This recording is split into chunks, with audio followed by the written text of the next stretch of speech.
Hello and welcome to another episode of the Age of Geek podcast. My name is Collin, and I am brought to you by Marlee, Robert, and our special guest Tracy. Yay! Welcome, Tracy.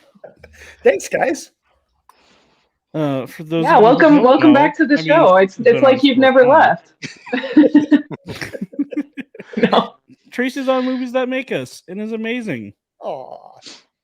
Happy to be Tracy's here. just amazing in general. It's very true. Well, this week we are going to be talking The Mandalorian Season 3, which just finally wrapped.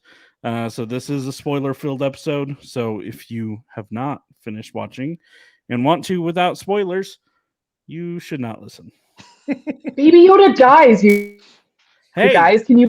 don't talk that way about Baby Yoda. You hadn't finished giving the spoiler warning. Oh, sorry. I'm just kidding. If Baby Yoda, Grogu, if Grogu died in this show, I think the whole entire world would riot. Literally, like table flip riot. Challenge accepted. And if everybody did it at the same time, the world would like flip. The globe itself. This is what kicks off all the earthquakes and every single natural disaster that you can think of to occur. Sharknado becomes real. because of Baby Grogu's death. Oh my gosh. It's all connected to Marvel. So let's go around and just give quick base thoughts. What was your guys' initial thoughts of this season? Where do you kind of stand as far as like, dislike? I know there's at least one person here that didn't quite like everything, and so definitely want to hear some of those opinions. Well, and I think that's also why we wanted to include said person, because it would be good to have all opinions and perspectives, which I'm excited for, because my thing with this show is I feel like my opinion of it like can go either way. Like I didn't love it, but I didn't hate it. Mm-hmm. And I think just depending on the episode, my opinion changes as well. Because, like, my biggest reason, because I felt like it was all over the place. But sometimes in a good way, but also not in a good way. So again, I am all over the place with this show. And that's why, like, I was really excited to talk to you guys about it tonight, to hear your guys' perspective as well. Do you think that it was as all over the place as season 2? I honestly am having a hard time remembering what happened in season 2. I feel like it wasn't as all over the place. Again. It's kind of like Kenny on South Park. He just keeps dying. Yeah. But yeah, no, I think I liked season 2 okay enough that This season didn't feel quite so all over the place to me. It actually felt a little more structured, at least in the story of the once they got to the reclaiming of Mandalore. In that storyline, there was some meandering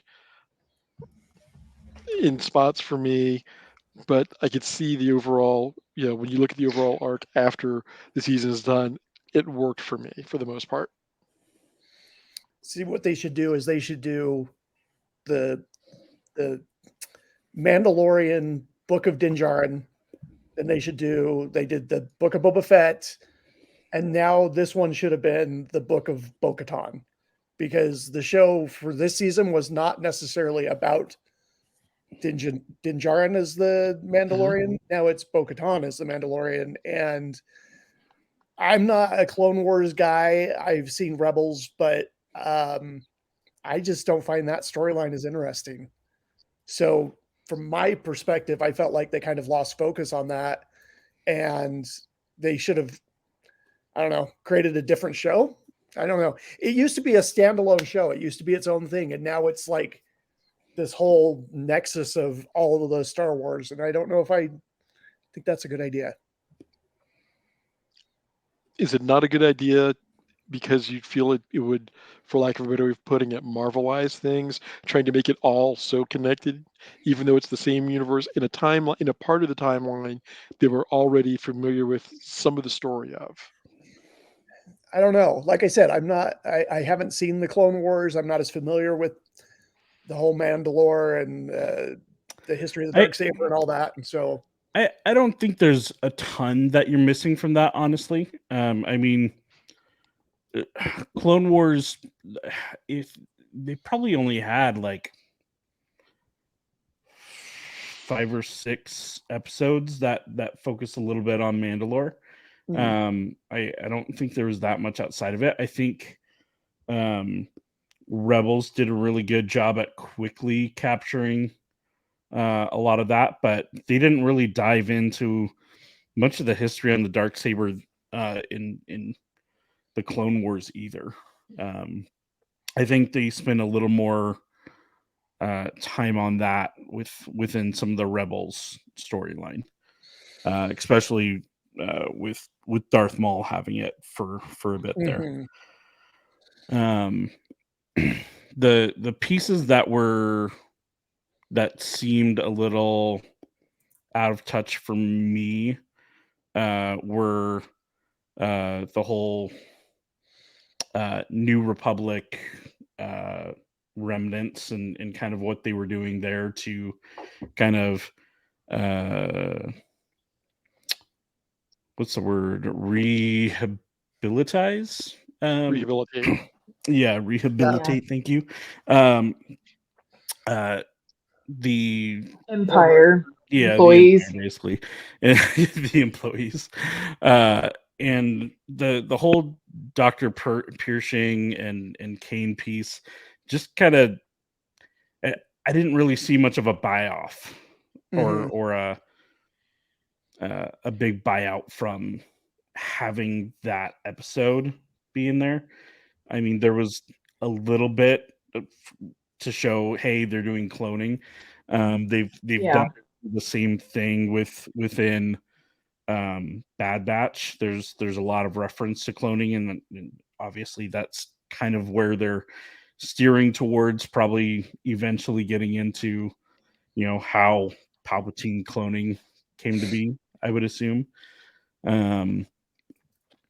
But I mean, for the storyline, I don't really feel like that episode really paid off outside of, Kane was talking to Moff Gideon about a warning about the Well, could it have been the red herring of, we're going down this path to show you the Imperials being rehabilitated, and the ones who actually, took to the rehabilitation as opposed to like Kane. And honestly, when she first where there's appeared, spies within still.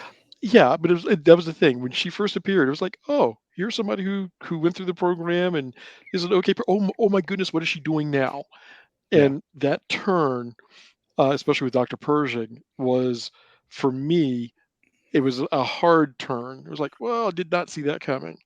When she turned him in, and it was just like, and then it followed later in the treatment center, just like 11, and it was like, wow, that's horrific.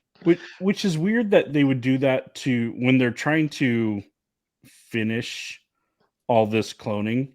It's weird that they would completely nuke the mind of their top clone researcher. Well, I mean, to be honest, going into the finale, we see that it was successful. So I mean, he was kind of a moot point at that issue, because I mean, you see in Gideon's cruiser, it worked. Well, and it's like it was already like they already had it going. So what was the need to keep the doctor? Yeah, he's a loose end. And do you think that's all it was? Like it was like that whole entire episode. that maybe we didn't need that whole episode in order to tie up that loose end, but also did we even know that there was that loose end to tie up until we saw that episode? Yeah. I don't think that we did, but here's a Because I had no idea what was going on now here's at first. a interesting corollary. Let's look at this episode as being an outlier for the rest of the series, not necessarily the only one, but the biggest one.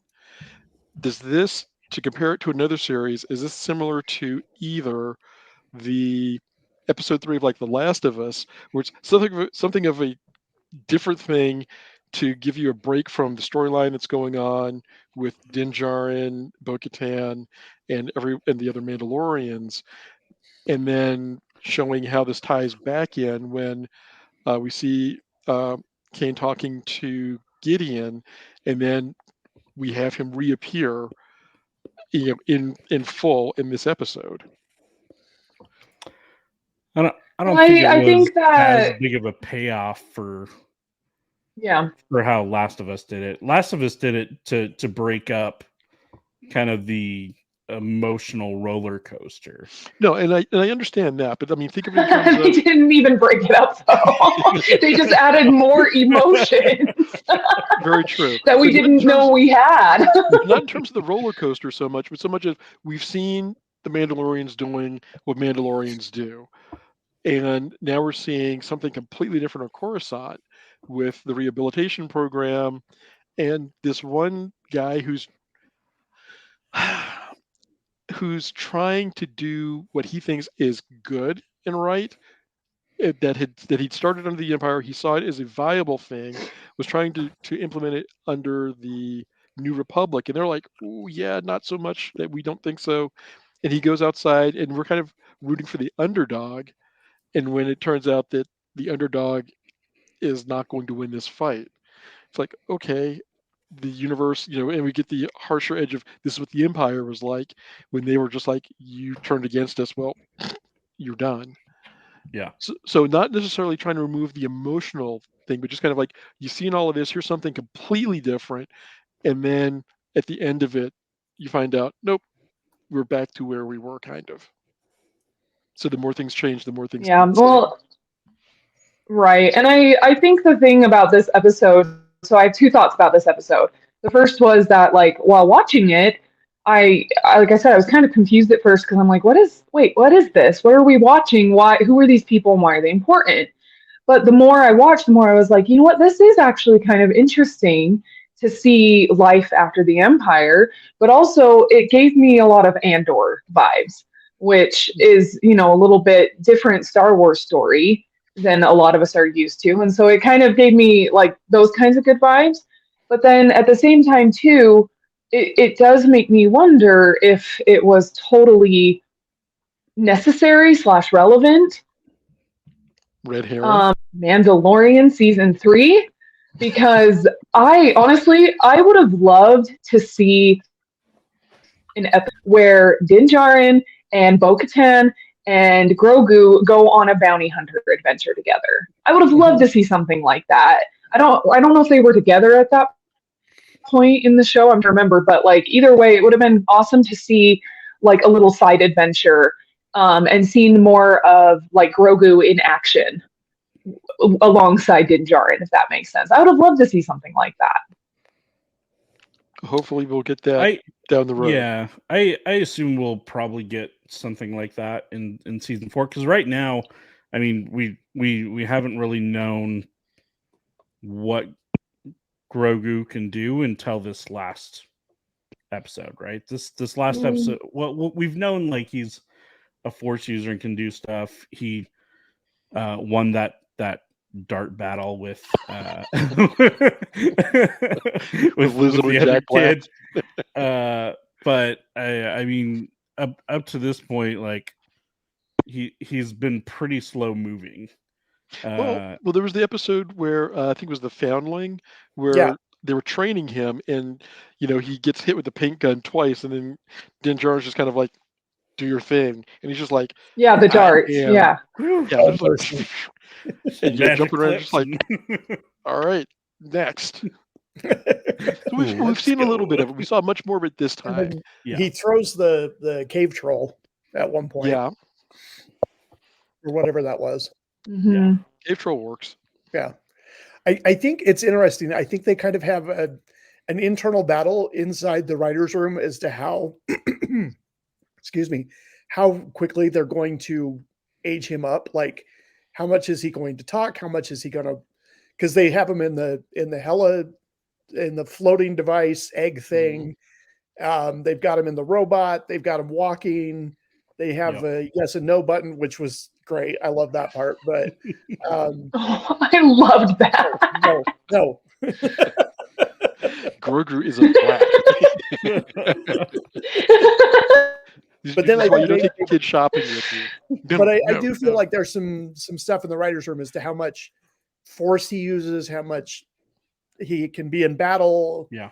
Eventually, because you don't want him to just sit there all the time or always be out of harm's way. You want to see him in action, but how much of that? Well, I think it's an interesting thing that brings up is how much do you want him to become to take another franchise, Wesley Crusher, and always just like forcing their way out of using the Force to get their way out of everything, or Right. just being the know-it-all kid. So it was one of the nice things about the earlier seasons of The Mandalorian. It was like there's the Force is out there. It's not here, with the exception of Luke showing up at the first season finale. And you're like, okay, that's great, but the Force was just this other thing from some other other people have it. Mandalorians don't deal with it, and it's just like, okay, this is great. So Right. I don't think you want Grogu being the Deus ex machina Yes. for the show. Yeah. Yeah, and I think at the what was it? On the final episode where he goes to the cantina with all the rebels, it does show Grogu up on his feet, actually walking, like he's not being trailed by. Buggies on.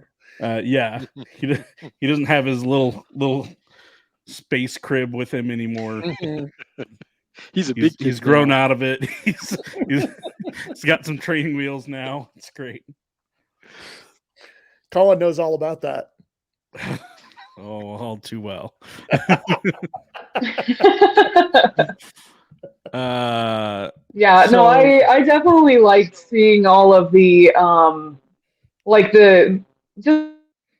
it really with Grogu interacting with the other Mandalorians. Like, I loved that little like kind of what's the word I'm looking for? But you could tell that like the armorer was very like taken on with Grogu, and she kind of took it upon herself to like kind of help for him, and like, you know what I mean? And so like I liked seeing his relationship start to form with other people besides Din Djarin, and of course like he still has that relationship with him, and that's still growing.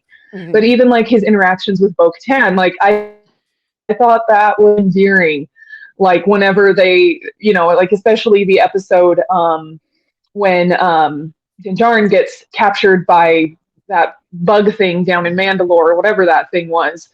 And then Bo-Katan and Grogu go save him, and like just that whole like team up kind of episode. Like I loved like seeing that. Mm-hmm. Well, even in the finale, so I wanted more of that. Even in the finale when they're flying, and Bo-Katan's flying the ship, and she's talking to Grogu like he's the co-pilot. I'm just kind of like, okay, that works, right? It's like Space Mom and kid just going off, off to fight a battle. Just like, all right, here we are. Oh my gosh. Yes. I do feel like the last two episodes were the best of the season. I think Rick Fukuyama really directed the heck out of those episodes. Because some of those other episodes, like the one with the Mandalorian kids always being kidnapped by the flying birds. And I'm like, why are you living on this planet? Yeah, it's a hard knock life. Lake monsters, you got giant bird creature. Got a lot of planets out there, and you chose the one that kidnaps all the children. This one. Especially when you move to a different part. Right. How far that creature flew. Just move to a different. Right. They were running that out thing of was jet flying fuel. like for miles on miles, and it's like, are they ever going to catch this thing? Yeah, they ran out of jetpack fuel. Right. That is true. I'd be like, Well, and like even though I'm that still surprised that guy made it up to space with his jetpack after how much they had already used it, and then freaking going up and surfacing. oh yeah, he had the highfalutin one. Axe. I think his name was Axe. Mhm. Yeah. Oh my gosh. But the other thing, like again, kind of to that episode with the giant bird thing taking the Mandalorian kids, like even though that episode also kind of seemed like, oh, okay, where are we going with this one, you know?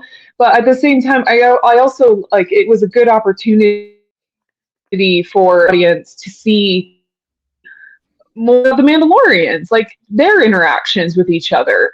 You know, we have a group of them, a group of Din Djarin's all hanging out together, you know, and so it was also a really, really good opportunity, those interactions. And I especially really liked the scene where because Bo-Katan was the one who kind of mission, and they all recognized that and respected that.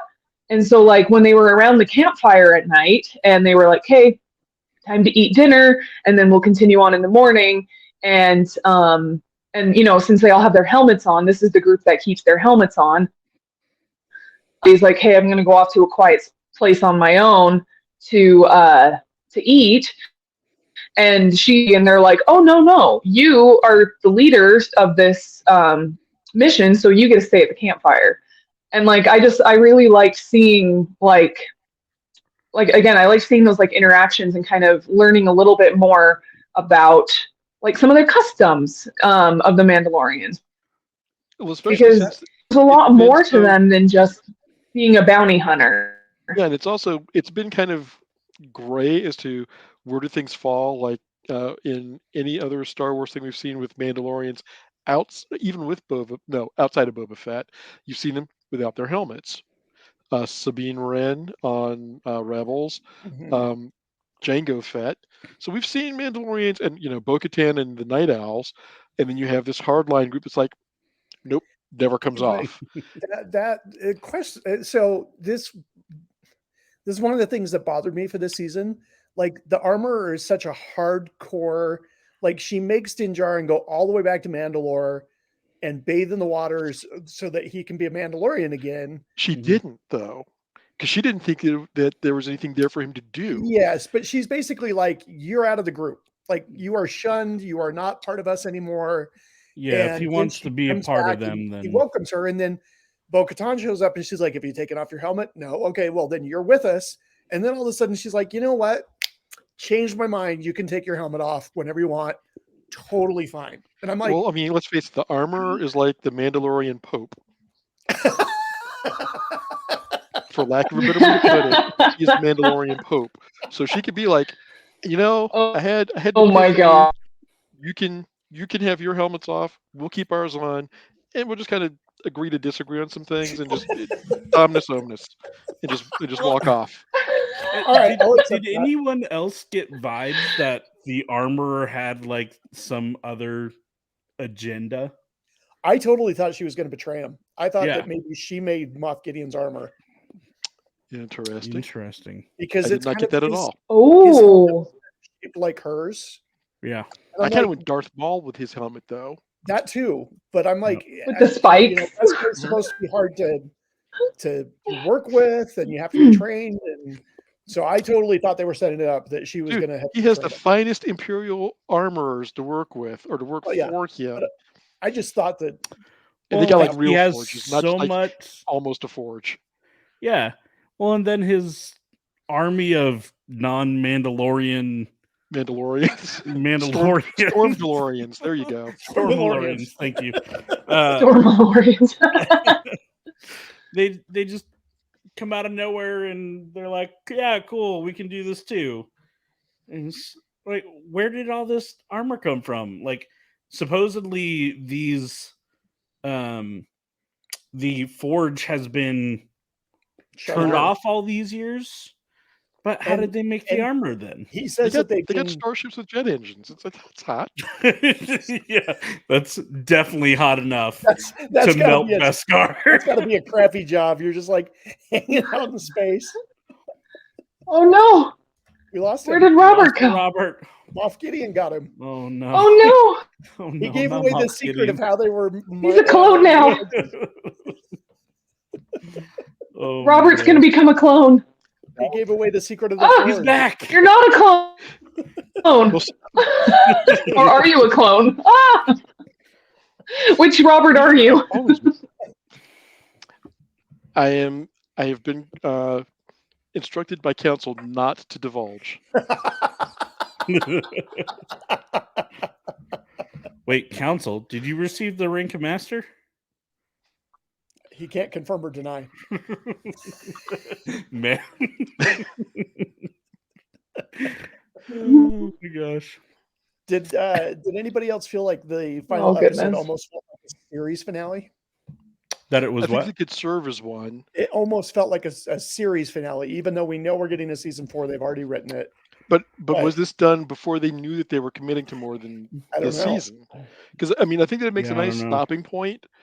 Like if they had to stop here, we've seen Din Djarin's journey complete from getting the assignment with Grogu to realizing he is responsible for a foundling to adopting him, and we see that total arc, and he's reunited with the Mandalorians.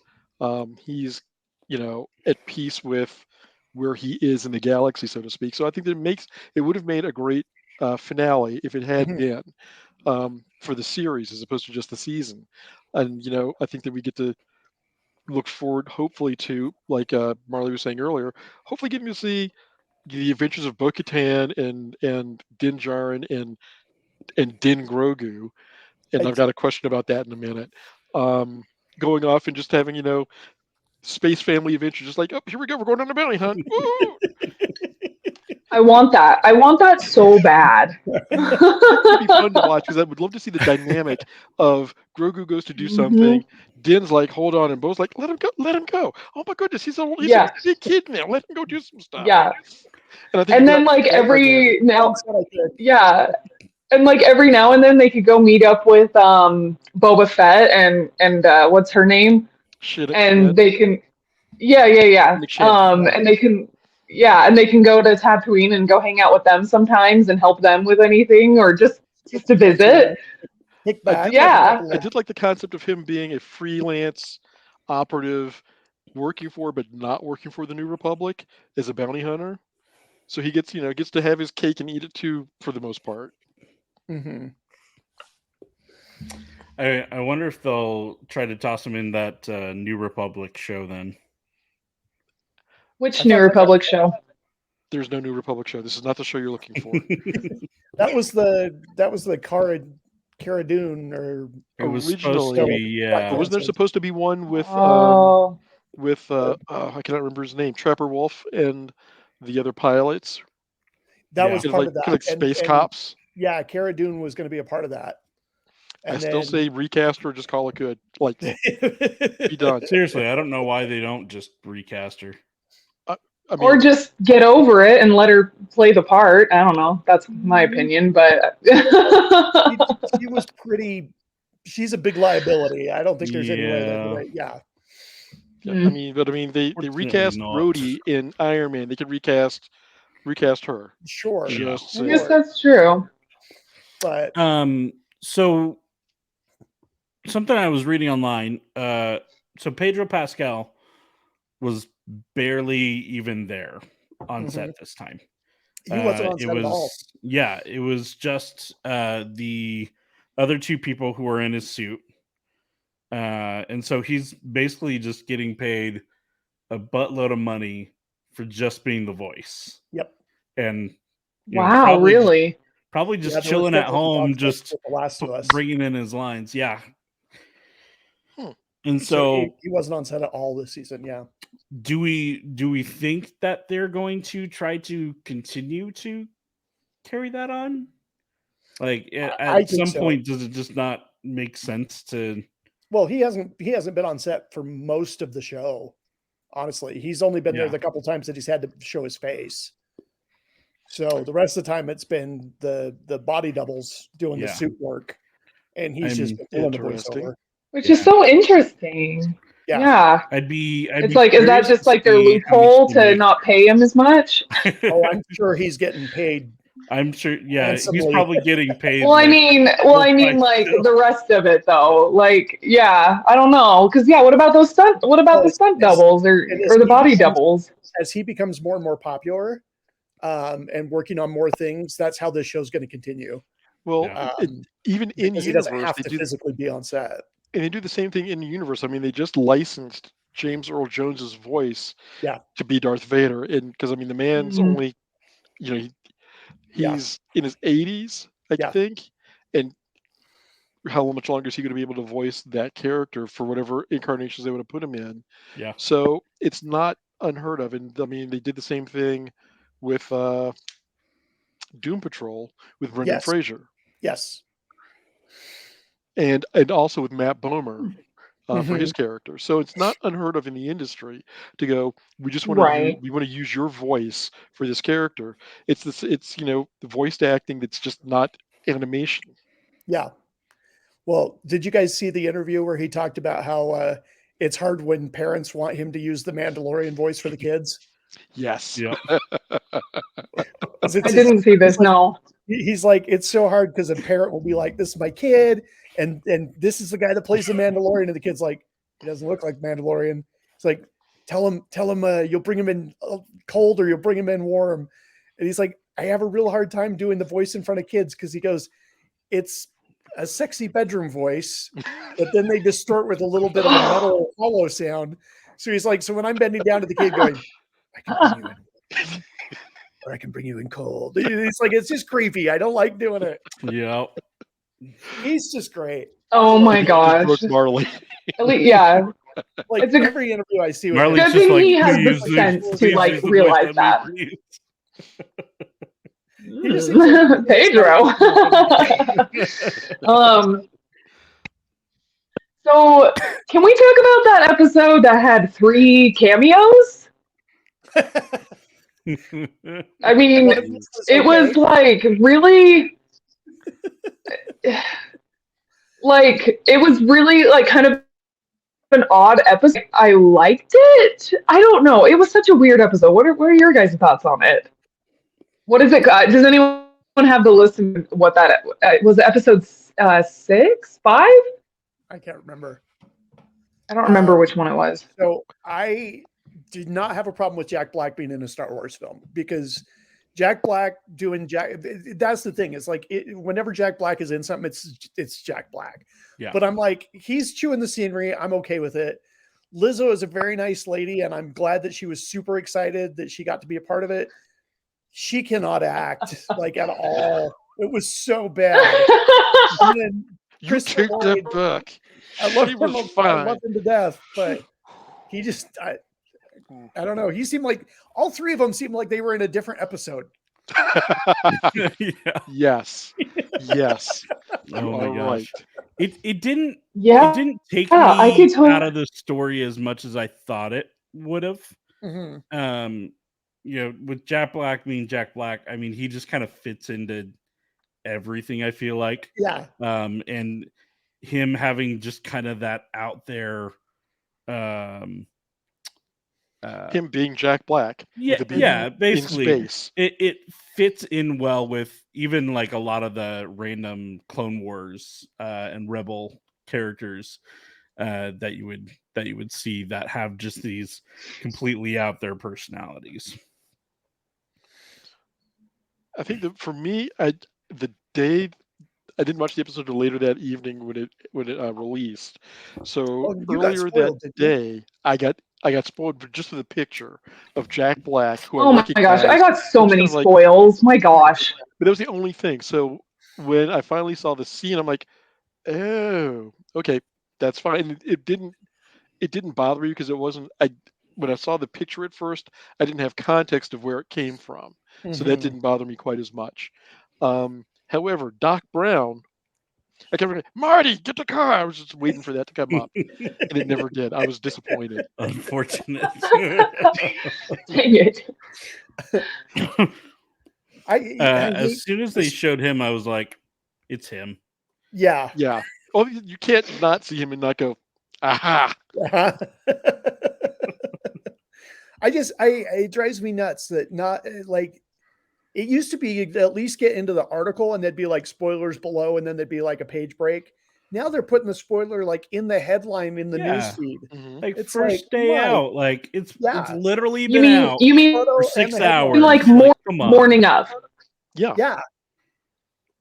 Yeah. Which No, is I why I got spoiled. o'clock in the morning. Because I mean, Well, mine was early, I know. early morning or mid morning when I saw the picture the Yeah. first time. And Marlee, when was it for you? Was it like early morning for you as well? Oh yeah, no, I saw it that morning, but I only saw the two. I saw Jack Black and Lizzo. I didn't know about the third one didn't know until about it that. wasn't until later that day when actually in our Discord channel someone mentioned, "Did anyone see the 3 cameos?" or I don't know, something like that. And so I was like, "Wait, there's a third?"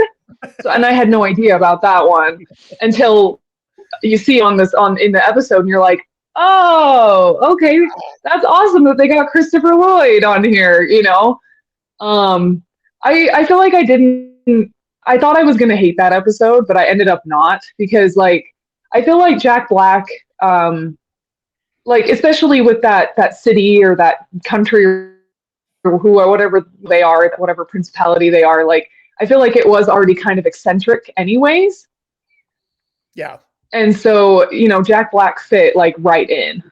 It kind of reminded me of like in Thor Ragnarok, where you had what's the actor's name? Goldblum. Jeff Goldblum? Right. Oh, Jeff Goldblum. When he's the mayor of the city, like that's kind of what it made me think of, and I was okay with it. But and Lizzo, don't get me wrong, extremely talented, just not a good actor. And nobody's going to say anything about the fact that Grogu helped her cheat. Nobody's going to bring this up at all. Oh my gosh! The kid's Grogu. just so adorable. You can't blame him for anything. But nobody called him.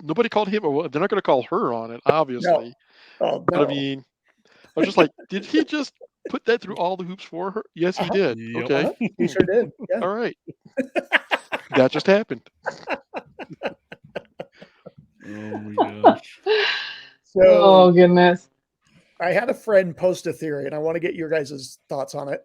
He thinks that Grogu, being a Jedi / Mandalorian,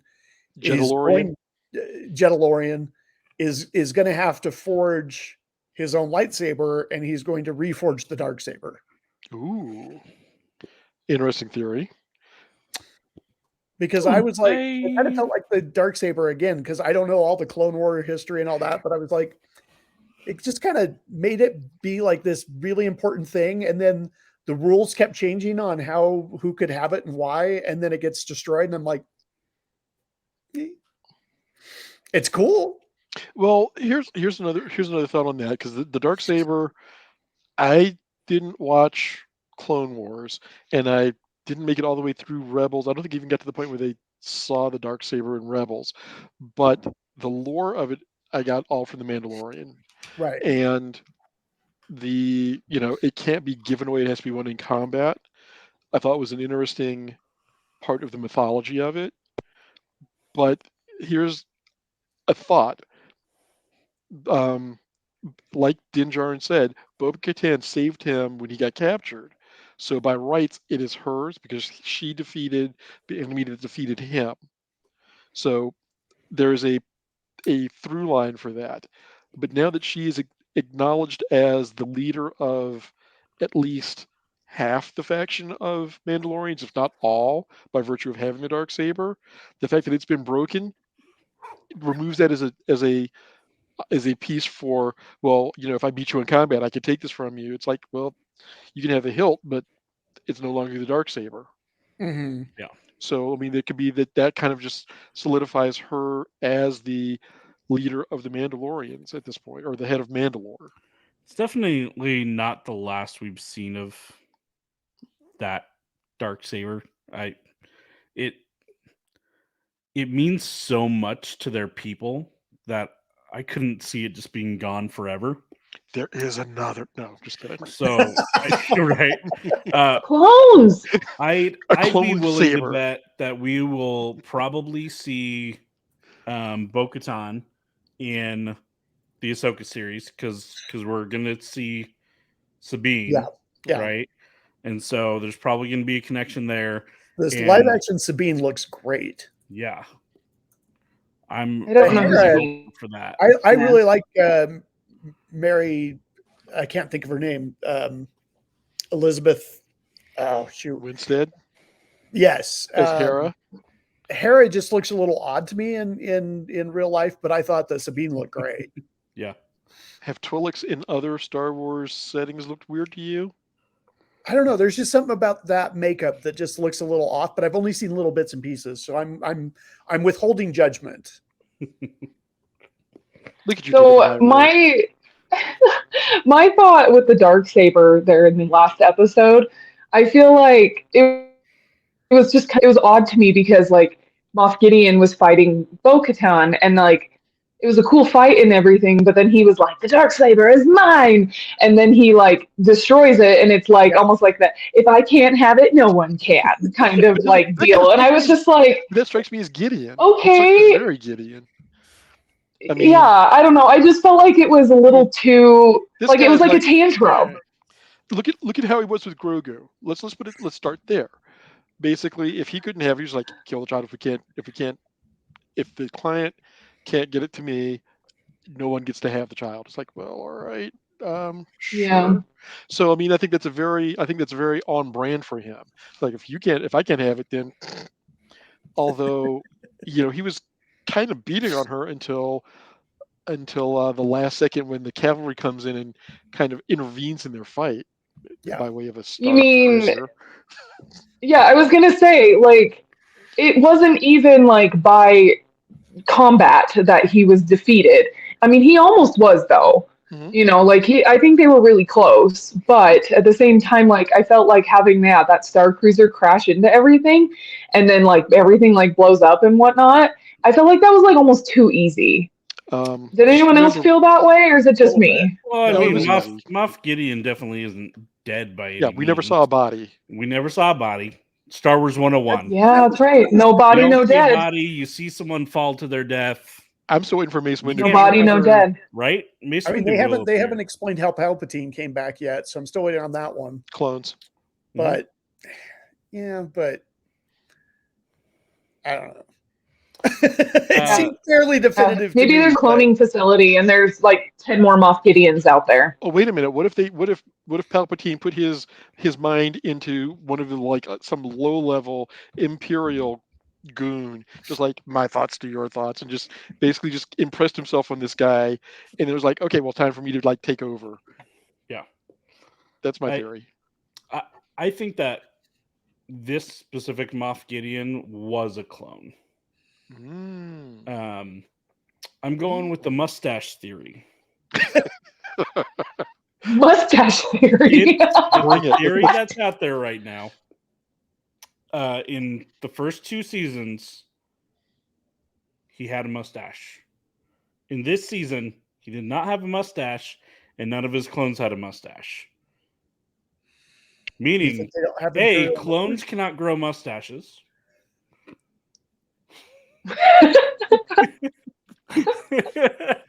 I'm trying to follow along, Collin. I don't know.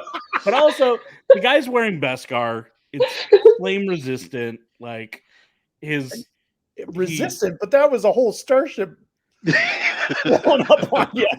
Yeah, but physics is he didn't get a force bubble. There was no force bubbles in. Well, unless the force cloning worked. Unless he had the force, he bubbled himself up, he's good to go. We don't know where he wound up. No, I think there's just other clones of him out there. I'm going to go with Marlee's theory on this one. We don't know where he wound up after escaping from transport. I doubt that he stayed on a cruiser all that time. So he could, and he had this base on Mandalore, so he could have other bases elsewhere. I mean, he was an Imperial Moff for sometime after leaving the ISB. So I'm sure that this was not his only hidey hole. Which But reminds me, yes, the fact of them having the base on all this time. thank How you. did the other Mandalorians Thank not you. know this? You They have were- literally hundreds of these Stormalorians. I have an answer for you, Collin. They were very, very quiet. Are you talking about the pirate Mandalorians that were Yeah. there on Mandalore the whole time? That's Yeah. because they're up on, Yeah. on the boat, Colin. They're not going underground. No, they did go Well, underground because they had the do guard. go underground because they But they they made go far like underground. they Go cultivated underground. all those farms and stuff, and yeah.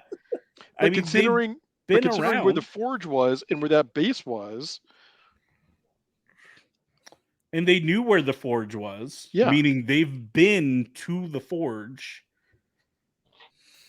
How do you not notice like they were complicit. TIE fighters coming in? They were complicit. They're going to turn on them in the 4th season. Maybe. You heard it here first, folks. Breaking news. Oh my gosh. There was one scene that kind of bugged me with one of those guys talking when he's talking about the farms and stuff. And what was it? They were talking about like how they came to be on the planet, and the guy was just like, we've been here all along, and it's just like, yeah, we know this already. we've already covered this. Well, what am I? How long ago was this? Like, how old are these people? Well, wasn't Dan a young sorry. boy when the purge happened? So I it's was going to say, I think it was like 20 to 30 years. 20, something like that. Yeah. How far out are we from Empire? Let's I thought it see, was like 30 7. years after the Empire. No, Yeah. because Luke showed up in season 1. There was, I don't remember what the time jump was between seasons 1 and 2. No, it was season 2 when Luke showed up, right? I think it was the end of season 2. Mhm. Sorry. Yeah, because then we had 2.5, the Yes, Book okay. of Boba Fett / Right, Mandalorian okay. 2.5. Yeah. That is correct. So that was sometime shortly after Jedi. So that's 6 years after Empire, roughly. No, 3 years after Empire. So, I mean, we're within, I would say, 5 to 7 years of Jedi would seem to fall in. According to this, the Mandalorian is at about 5 years or so after Return of the Jedi. Oh, it's 30 years for Rey's story, Yes. isn't it? Isn't it like 30 years? Yeah, okay, that's where I was getting the 30. Yeah. But yeah. No, it's only like 5 years. But no, it like whenever they talk about Mandalore of old and like all of this stuff, they make it sound like it happened like hundreds of years. But then there's like these people who were there, and you're like, how old are you? Yeah. I don't know. I guess it's 3 or 4 confusing to me. decades. How old is Bo-Katan? She's in her probably 40s now, I would assume. I think that's reasonable. Yeah, I don't know. It just, so was she like a toddler when all this happened? Like, I don't know. It just seems so strange to me. Because several of I the think that the raiding of Mandalore, the bombing and stuff happened during Clone Wars, right? it happened during Clone Wars, and then they had scenes So that was on probably Mandalore in Rebels. yeah. So that was probably what 30 years before, Yeah. if that 20 years. Okay. From I'm trying to see if Clone they give Wars a to date Mandalorian. relative to the Battle of Yavin. It was 2 years after Um, the Battle of Yavin is what I was seeing.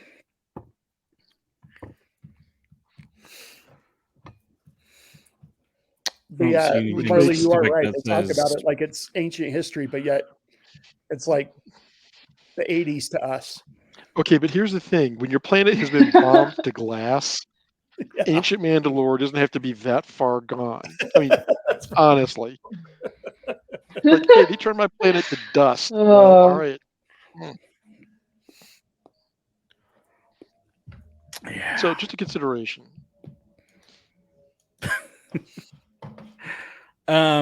So let's see here. So I don't know what I was saying. So last episode, we get to kind of the after battle, and we see one of the children going through and becoming what do they call it? An apprentice or Apprentice. yeah. Because they're not a foundling anymore, but they're Yeah. not. Yeah. They still have to train. Yeah, he's an apprentice, but he's not a foundling. They're Yeah, squires, basically. because you have to be able to. Yeah, you have to be able to say the words. Yeah. And so Grogu gets adopted, which honestly not surprised. He's feeling that he's felt that attachment since day one. Takes him on as his kid.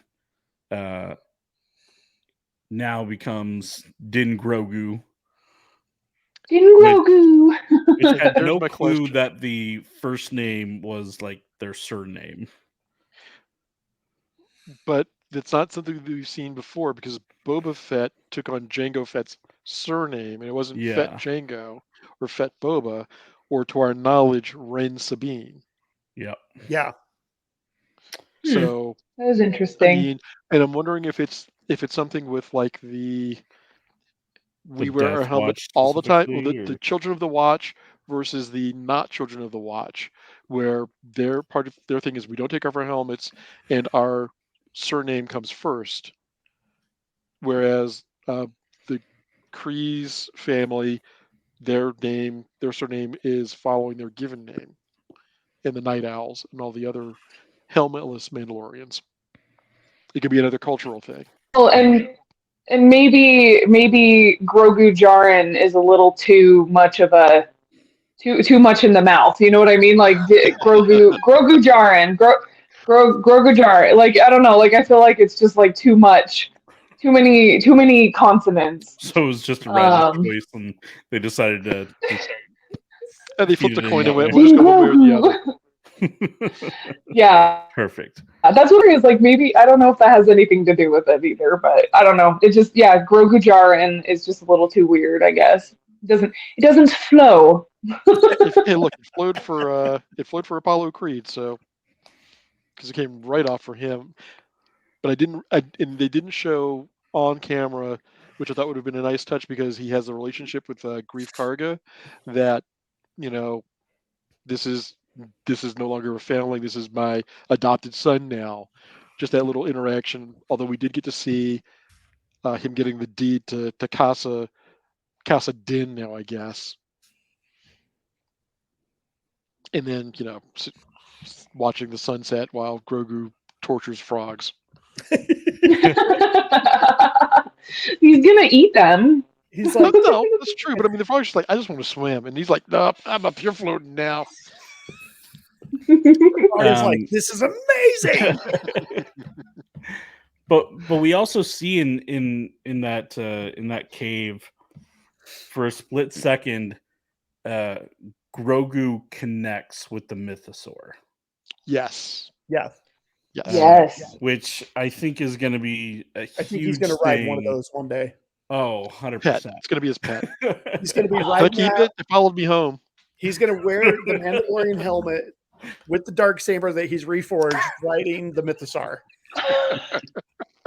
Yes. I want this more than I know.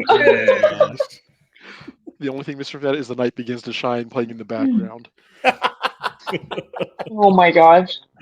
Oh my god. Oh my gosh. But You now I know, think this is You know, speaking of that end scene when they're at Casa Din, like when Din Djarin kind of was settling down and he was kind of, you know, sitting there on the porch, I was like fully expecting him to like take off his helmet and just like chill, and when we'd finally see Pedro's face.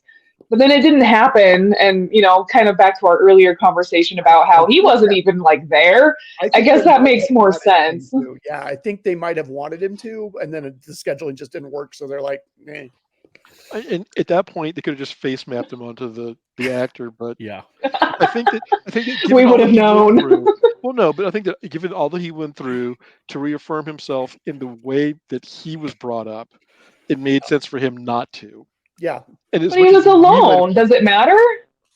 Grogu was there, and apparently, I mean, we saw with Viz Pazula and his son. Yeah, they took their helmets off around each other, which is kind of an odd thing, but. So one of the things I'm kind of curious to see if happens next season is there a blending of the ways between the two factions? Because now that they are a united Mandalore, right. Well, they'd be a little more like, okay, it's hot and sweaty under this thing. I'm taking it off. I've been wearing this helmet for 15 years. They have to go to the Pope and get permission. Well, basically, but yeah, sign this waiver, sign this writ saying that you have dispensation. Yeah. To take your helmet off. You don't have your helmet on. I got a note. I got a note. Call pass. Doctor.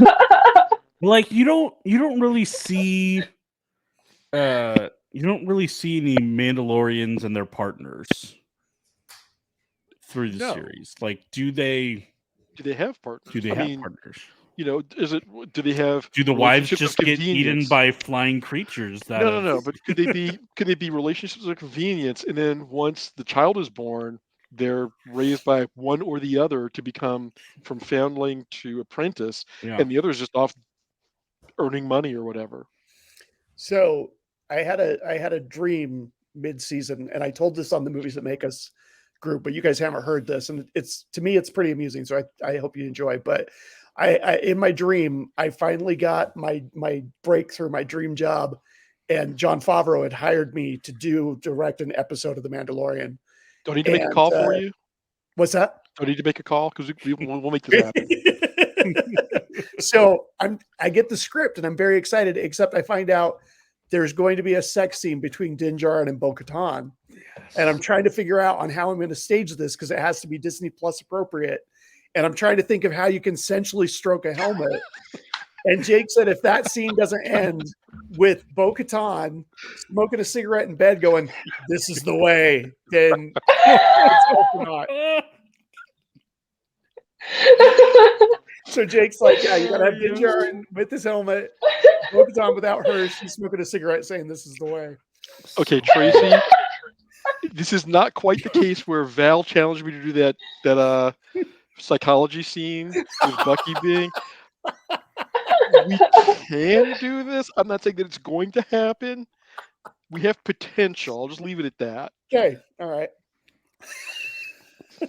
But I was trying to figure out how you're supposed to like stroke somebody's helmet in a loving way, and then I woke up and I'm like, wow, that was really, really odd. So there you go. That was amazing. Thank you for sharing. I didn't know where that was going when you started. Now I'm trying to picture different ways of stroking the helmet. Right? That because I'm like, it's Disney Plus. Like I wasn't like dreaming of like Mandalorian booty or anything. I was like imagining how I was going to make this sexy for a Disney Plus audience. So is there enough room to just kind of like move her hand inside the helmet? I mean, my gosh. Is it just like stroking a bald head? I mean, you guys would have plenty of experience. Yeah, the shovel only goes down, Collin. Yeah, there's no whoa. There's nothing between you and those nerve endings, Collin. Oh my gosh. And you broke. I took Marlee this in a whole different direction. Look at you Oh my gosh.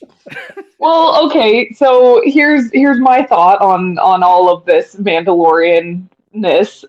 Like, well, and that's the other thing too, is like, do we know if relationships among them are like, I guess, allowed or even like encouraged? Because it kind of seems like foundlings, I mean, tell me if I'm wrong, But aren't foundlings like just kind of like basically orphans that they find It kind of and then seems to their and like kind of raise Not all the and so it's time. like, do they?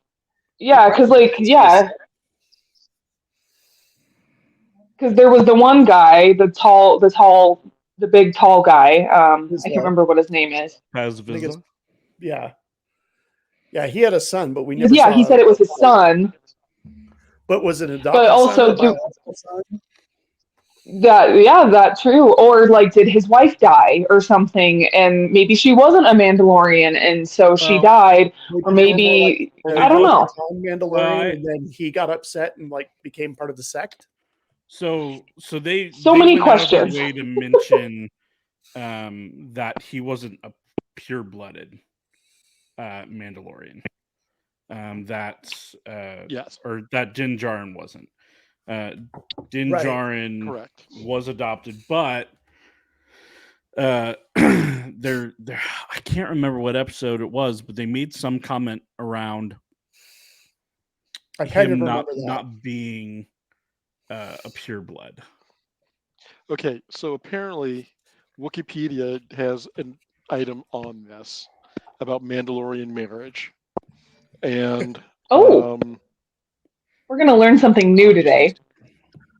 for those who Never do mind. actually want to know, Mandalorians have their own marriage vows that are spoken in their Mandalect of Mandoa, and they are, I'm not going to try and butcher the language, I'll just do the translation.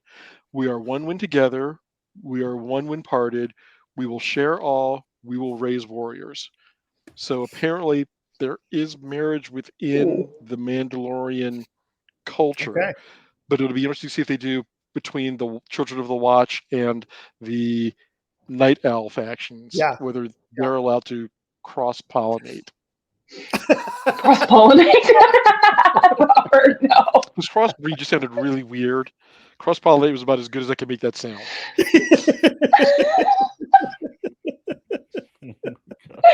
Cross-pollinate. I'm gonna roll with that. There was a Star Wars book that I read once. Oh gosh, I'm just remembering this. And their tribe did have wife and husband companions. I'm trying to remember the book.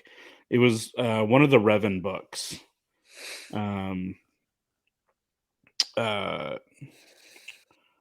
Oh man, I can't remember the title now.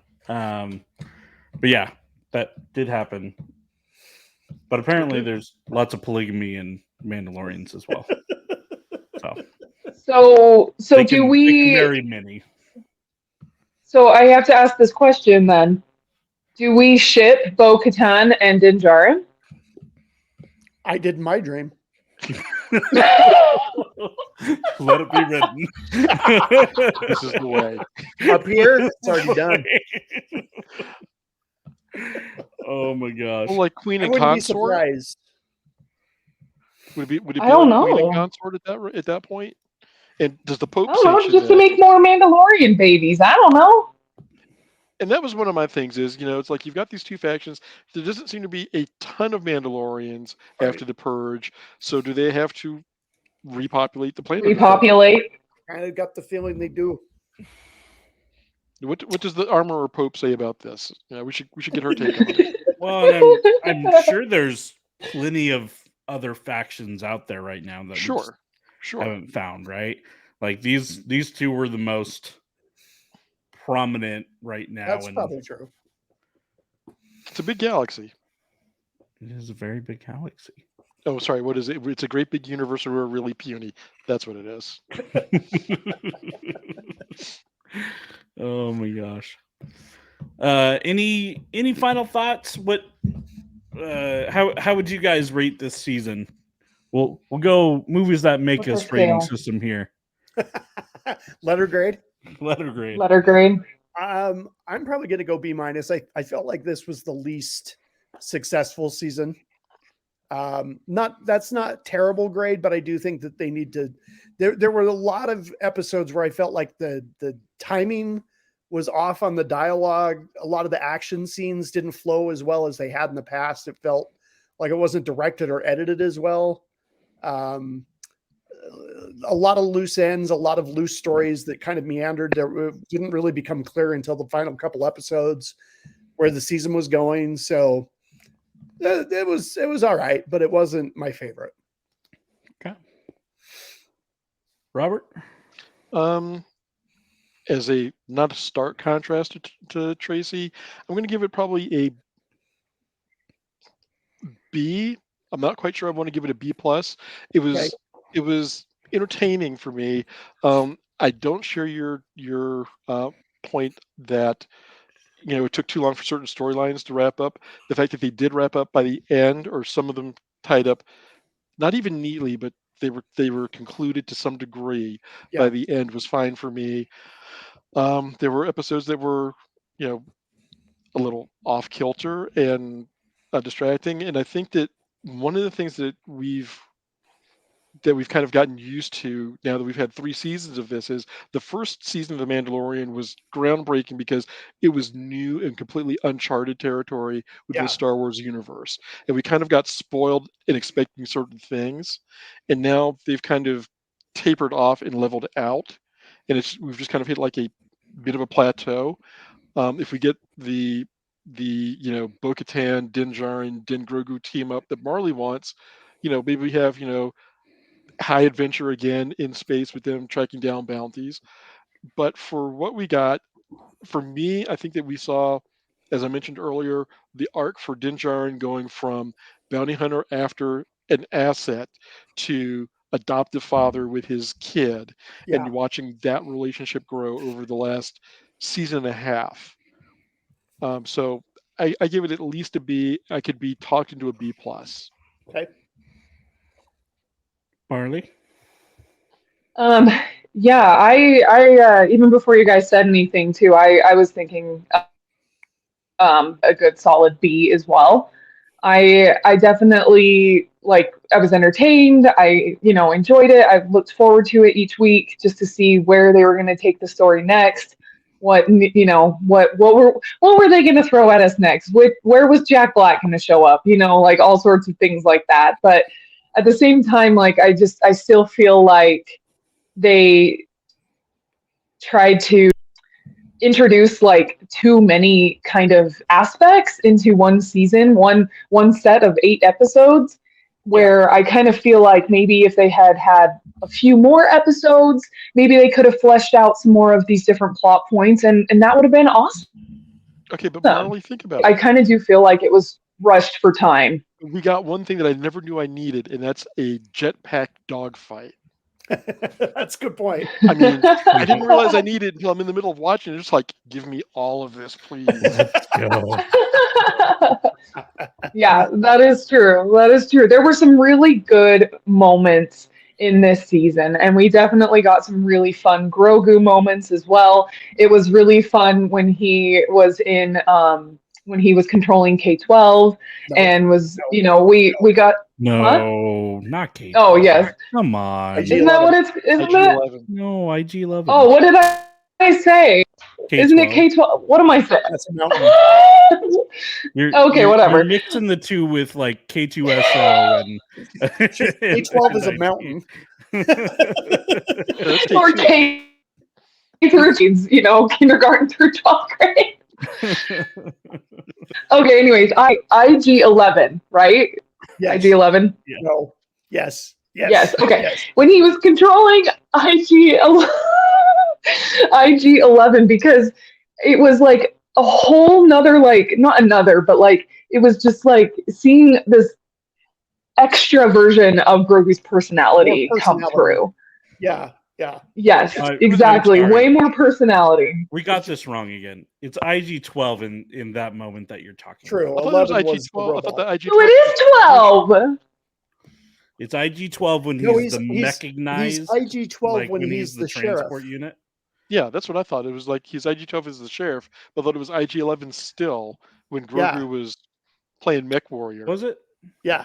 IG-12 is when he's the... Ignore but me. It's fine. the subtitles... The subtitles said IG-12, though. Okay.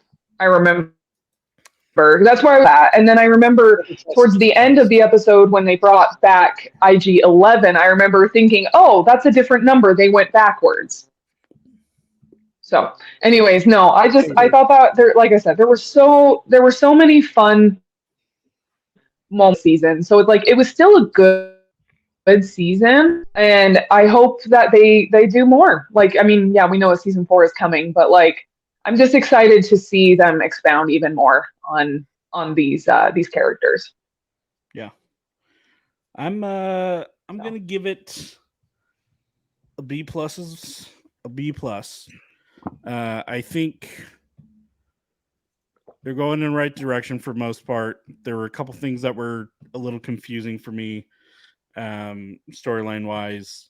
Not a lot of not some payoffs in some areas. I would have loved to have seen a tease for Thrawn towards the end. I think that would have been a slightly better ending, especially leading into Ahsoka in August. Mm-hmm.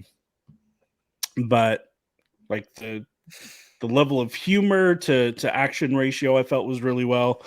The final 2 episodes were absolutely phenomenal. Final 2 were great. They were exactly what I would want from a Mandalorian show, right? To where they're all about action and protection, and it was really cool to see even the little fights between like Axe Wolves and Paz Vizsla, and showing that Mandalorian culture of, we're gonna settle this our way and no one intervenes unless you're Grogu. No. no.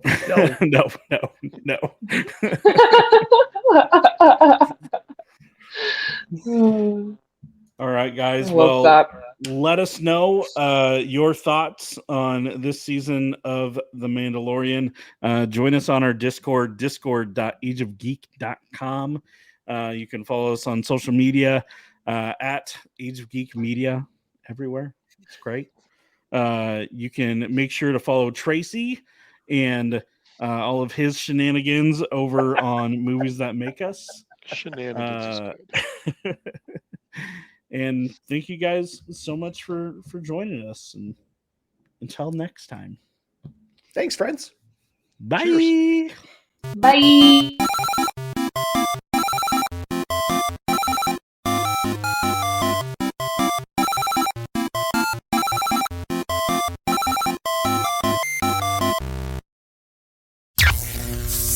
This has been an Age of Geek media